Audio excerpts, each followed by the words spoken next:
Hello, good morning. CA Mukesh Sharma classes में आप लोगों का फिर से एक बार स्वागत है। आज हम डिस्कस करने वाले हैं रिकॉन्स्टिट्यूशन ऑफ पार्टनरशिप फर्म। क्या होता है ये? देखो, पार्टनरशिप फर्म में कम से कम दो या दो से अधिक पार्टनर होते हैं, ठीक है। और जो पार्टनरशिप फर्म है, पार्टनर्स के बीच एक एग्रीमेंट से बनती है। वो एग्रीमेंट रिटर्न में भी हो सकता है और ओरल भी हो सकता है, ठीक है। तो उस एग्रीमेंट के हिसाब से पार्टनरशिप फर्म चलती है। उसमें क्या क्या लिखा होता है, पार्टनरशिप फर्म का बिजनेस क्या है, पार्टनरशिप फर्म के पार्टनर्स के बीच में रेशियो क्या होगी और किस तरह से फर्म का बिजनेस चलाया जाएगा, ये सब चीजें उसके अंदर लिखी होती हैं, ठीक है। अब रिकॉन्स्टिट्यूशन ऑफ पार्टनरशिप क्या है? अगर पार्टनरशिप एग्रीमेंट में, जो कि पार्टनर्स के बीच में एग्रीमेंट है, उसमें कोई भी चेंज होता है, उसकी किसी भी क्लॉज में अगर चेंज होता है, क्लॉज में चेंज होता है, तो उसको कहते हैं रिकॉन्स्टिट्यूशन ऑफ पार्टनरशिप फर्म।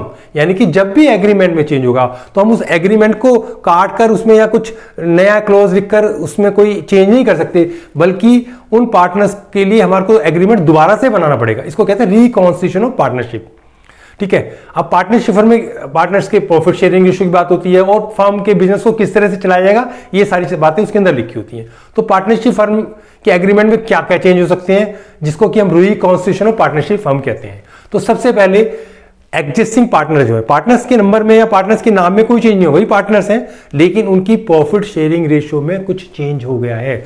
जैसे कि सपोज करो 3 पार्टनर हैं हमारे पास, ए बी सी, और एग्रीमेंट में उनकी रेशियो लिखी है 3:2:1, यानी कि जो भी पार्टनरशिप फर्म को प्रॉफिट या लॉस होंगे उसको ए बी सी आपस में 3:2:1 की रेशियो में डिवाइड करेंगे। ये प्रेजेंट पोजीशन है। अब सपोज करो फ्यूचर के लिए ये तीनों पार्टनर मिलकर आपस में ये डिसाइड करते हैं कि हम अपनी पार्टनरशिप फर्म की प्रॉफिट शेयरिंग रेशियो को किसी भी वजह से चेंज कर लेते हैं और वो फ्यूचर में चेंज होकर इक्वल हो जाएगी। यानी कि तीनों पार्टनर्स के बीच इक्वल का मतलब है 1:1:1 की रेशियो में फ्यूचर प्रॉफिट को, जो भी प्रॉफिट लॉस होगा या जो भी बेनिफिट्स होंगे, उसको हम 1:1:1 की रेशियो में बांटेंगे। तो ये एक तरह से रेशियो में चेंज हो गया। तो इस रेशियो में चेंज करने के लिए हमारे को, हम जो एग्जिस्टिंग पार्टनरशिप एग्रीमेंट है उसमें चेंज नहीं कर सकते, हमारे को एक नया पार्टनरशिप एग्रीमेंट बनाना पड़ेगा। पार्टनर्स वही रहेंगे। तो जब भी पार्टनरशिप फर्म के एग्जिस्टिंग पार्टनर्स की प्रॉफिट शेयरिंग रेशियो में कोई चेंज होता है तो उसको हम रिकॉन्स्टिट्यूशन ऑफ पार्टनरशिप कहते हैं। ये पार्टनरशिप की रिकॉन्स्टिट्यूशन ऑफ पार्टनरशिप की का पहला पॉइंट है, जिसकी वजह से कि पार्टनरशिप फर्म में एग्रीमेंट में चेंज होता है। तो अगर पार्टनरशिप फर्म के एग्जिस्टिंग पार्टनर्स की प्रॉफिट शेयरिंग रेशियो में कोई चेंज आता है, वो भी रिकॉन्स्टिट्यूशन ऑफ पार्टनरशिप कहलाता है। दूसरा पॉइंट क्या है जिसको कि हम रिकॉन्स्टिट्यूशन ऑफ पार्टनरशिप कहते हैं? दूसरा पॉइंट है कि जब भी एक नए पार्टनर का किसी पार्टनरशिप फर्म में एडमिशन होता है, तो यानी कि एडमिशन ऑफ ए पार्टनर के केस को भी हम रिकॉन्स्टिट्यूशन ऑफ पार्टनरशिप कहते हैं। सपोज करो किसी फर्म में 3 या 4 पार्टनर है, ए बी सी डी, मैंने सपोज कर लिया कि फर्म में A B C D 4 partner है। एक नया पार्टनर सब की कंसेंट से एक एडमिशन होता है जिसका नाम ई है। तो अब पार्टनरशिप फर्म में कितने पार्टनर्स हो गए? A B C D E, 5 partner हो गए। पहले 4 थे और अब 5 हो गए। तो इसके लिए भी हमारे को नया एग्रीमेंट बनाना पड़ेगा। इसको भी हम रिकॉन्स्टिट्यूशन ऑफ पार्टनरशिप फर्म कहेंगे। तो पहला केस था जब एग्जिस्टिंग पार्टनर्स की प्रॉफिट शेयरिंग रेशियो में कोई चेंज होता है, उसको भी हम रिकॉन्स्टिट्यूशन ऑफ पार्टनरशिप कहते हैं। दूसरा था एक नए पार्टनर के एडमिशन की वजह से भी अगर पार्टनरशिप फर्म में कोई चेंज होता है, एग्रीमेंट में कोई चेंज होता है, उसको भी हम रिकॉन्स्टिट्यूशन ऑफ पार्टनरशिप फर्म कहेंगे। तीसरा पॉइंट है रिटायरमेंट ऑफ अ पार्टनर। अगर किसी पार्टनरशिप फर्म से किसी भी वजह से, म्यूचुअल कंसेंट से या किसी भी वजह से एग्रीमेंट में लिखा हो, उसकी वजह से किसी पर्टिकुलर पार्टनर की रिटायरमेंट हो जाती है, किसी एक पार्टनर की या 2 पार्टनर की रिटायरमेंट हो जाती है, तो भी वो रिकॉन्स्टिट्यूशन ऑफ पार्टनरशिप कहलाता है। और उस केस में भी हमारे को जो पार्टनर्स बाकी बचेंगे उनके बीच में एक न्यू एग्रीमेंट बनाना पड़ेगा। यानी कि वो भी एक केस हो गया हमारा रिकॉन्स्टिट्यूशन ऑफ पार्टनरशिप फर्म।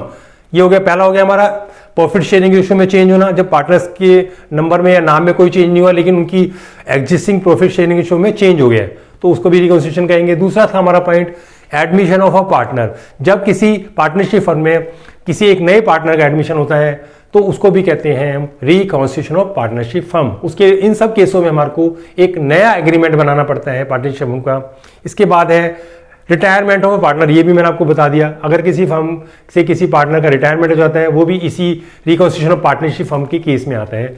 अगला केस है हमारा डेथ ऑफ अ पार्टनर। अगर किसी पार्टनरशिप फर्म के किसी पार्टनर की डेथ हो जाए, वो केस भी हमारा रिकॉन्स्टिट्यूशन ऑफ पार्टनरशिप फर्म के अंदर आता है। लास्ट वन जो हमारा केस है, अमलगमेशन ऑफ वन और मोर पार्टनरशिप फर्म, किसी दो पार्टनरशिप फर्म या दो से ज्यादा पार्टनरशिप फर्म का अगर आपस में अमालगमेशन हो जाता है, मिलकर एक नई फर्म बन जाती है, तो वो केस भी हमारा रिकॉन्स्टिट्यूशन ऑफ पार्टनरशिप फर्म के अंदर आता है।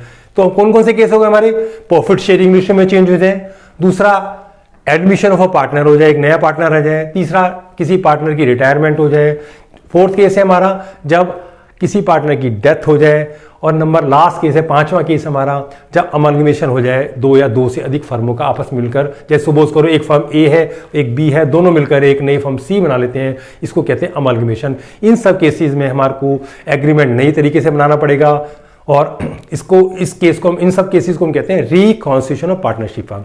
तो इस बारे में हम जो डिस्कस कर रहे हैं उसका रीजन क्या है, क्यों डिस्कस कर रहे हैं। जब भी पार्टनरशिप एग्रीमेंट में चेंज होता है, यानी कि किसी फर्म का रिकॉन्स्टिट्यूशन होता है, तो हम लोगों को कुछ एडजस्टमेंट करनी पड़ती है पार्टनर्स की कैपिटल अकाउंट के अंदर। तो कौन कौन सी एडजस्टमेंट है, वन बाई वन देखेंगे। तो जब हम किसी रिकॉन्स्टिट्यूशन ऑफ पार्टनरशिप फर्म के केस में की बात कर रहे हैं, तो सबसे पहले एडजस्टमेंट होती है कि जो चेंज करने से पहले फर्म की बैलेंस शीट में अगर कोई गुडविल रखी हुई है, जिसको मैं ओल्ड गुडविल के नाम से यहां संबोधित कर रहा हूं, यानी कि चेंज होने से पहले अगर कोई गुडविल हमारी बैलेंस शीट के अंदर है, तो उसको भी, उसकी एडजस्टमेंट हमारे को हर केस में, चाहे वो पार्टनरशिप की रिकॉन्स्टिट्यूशन फर्म का कोई सा भी केस हो, सब में हमारे को एडजस्टमेंट करनी पड़ती है। इसके बाद है कोई एग्जिस्टिंग पार्टनर्स, जो अभी चेंज होने से पहले की पार्टनर्स की बैलेंस शीट है, उसमें कोई फर्म की बैलेंस शीट में कोई प्रॉफिट एंड लॉस बढ़ा हुआ है, यानी प्रॉफिट है या लॉस है, उसकी एडजस्टमेंट भी हमारे को पार्टनर्स की कैपिटल अकाउंट में करनी पड़ती है। क्या करनी पड़ती है, कैसे करनी पड़ती है, वो हम चैप्टर जब पढ़ेंगे, ये सारे केसेस डिस्कस करेंगे, तो उनमें किस तरह से इन सब चीज़ों का एडजस्टमेंट किया जाता है, ये आराम से वहाँ पर हम लोग समझेंगे। इसके बाद इसके बाद कोई पुरानी बैलेंस शीट के अंदर, यानी कि चेंज होने से पहले की बैलेंस शीट में कोई रिजर्व पड़ा हुआ है, रिजर्व फंड पड़ा हुआ है, कोई भी रिजर्व पड़ा हुआ है, उसको भी एडजस्ट करना पड़ता है पार्टनर्स के कैपिटल अकाउंट के थ्रू हम लोगों को, ठीक है। इसके बाद न्यू गुडविल की बात हो रही है। जब भी रिकॉन्स्टिट्यूशन ऑफ पार्टनरशिप फर्म हुआ, तो उस समय हम गुडविल की वैल्यूएशन करते हैं, नई तरीके से नई गुडविल निकालते हैं, जिसको मैंने न्यू गुडविल के नाम से यहाँ पर मैंने उसको संबोधित किया, लिखा है उसको। तो जब भी कोई रिकॉन्स्टिट्यूशन ऑफ पार्टनरशिप होगी, तो हम क्या करें, गुडविल की वैल्यूएशन करेंगे, और उस गुडविल का एडजस्टमेंट हम पार्टनर्स के कैपिटल अकाउंट में करेंगे। किस तरह से करेंगे, वो केस अलग अलग है, हर चैप्टर वाइज अलग अलग हम लोगों को एडजस्टमेंट करना पड़ता है, ट्रीटमेंट अलग अलग है न्यू गुडविल की। वो जब हम चैप्टर पढ़ेंगे एडमिशन का, change in profit sharing ratio का, रिटायरमेंट का, डेथ का, वहां पर उस चैप्टर वाइज हम आराम से अच्छी तरह से डिस्कस करेंगे। ये हो गया हमारा, पहला हो गया हमारा एग्जिस्टिंग गुडविल, दूसरा पुराना प्रॉफिट लॉस पड़ा हुआ है उसको एडजस्ट करना, तीसरा हो गया हमारा कि कोई न्यू गुडविल है हमारी, या कोई पुराना रिजर्व पड़ा हुआ है, उसका हमने ट्रीटमेंट करना। न्यू गुडविल की बात कर रहे हैं, न्यू गुडविल की वैल्यूएशन करेंगे अकॉर्डिंग टू जो मेथड है हमारी गुडविल की, चाहे वो एवरेज प्रॉफिट मेथड है, सुपर प्रॉफिट मेथड है, कैपिटलाइजेशन मेथड है, जो भी मेथड दिया, वॉट एवर मेथड, उस मेथड के हिसाब से हम उसकी वैल्यूएशन करेंगे और उसकी एडजस्टमेंट करेंगे चैप्टर वाइज।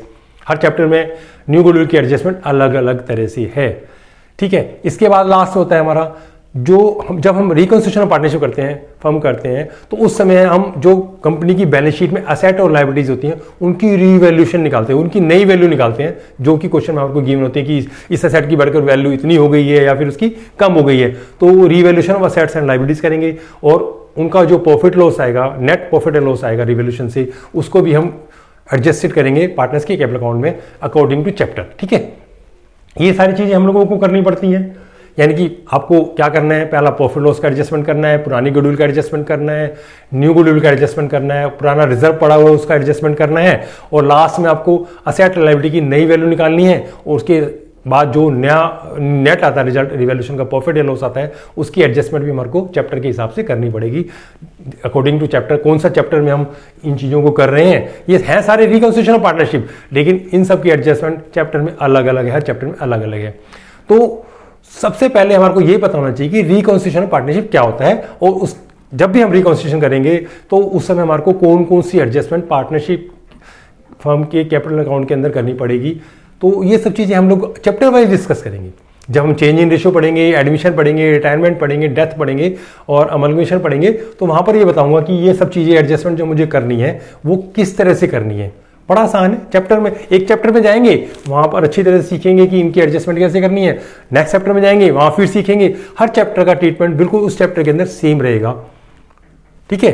तो ये चैप्टर था हमारा रिकंस्ट्रक्शन ऑफ पार्टनरशिप, और नेक्स्ट क्लास में मैं शुरू करूंगा change in profit sharing ratio of partner, existing partner, यानी कि पार्टनर्स वही हैं ABC या XYZ, उनकी रेशियो पुरानी चेंज होकर नई रेशियो हो गई है, तो उसमें हम क्या क्या ट्रीटमेंट करेंगे, ये सारी चीजें हम डिस्कस करेंगे जब मैं चैप्टर पढ़ेंगे change in profit sharing ratio, जो रिकंस्ट्रक्शन ऑफ पार्टनरशिप का पहला चैप्टर है, change in profit sharing ratio. Next class में आप लोगों से मिलूंगा इस चैप्टर को लेकर।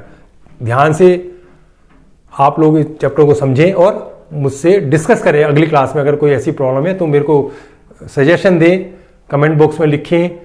Thank you.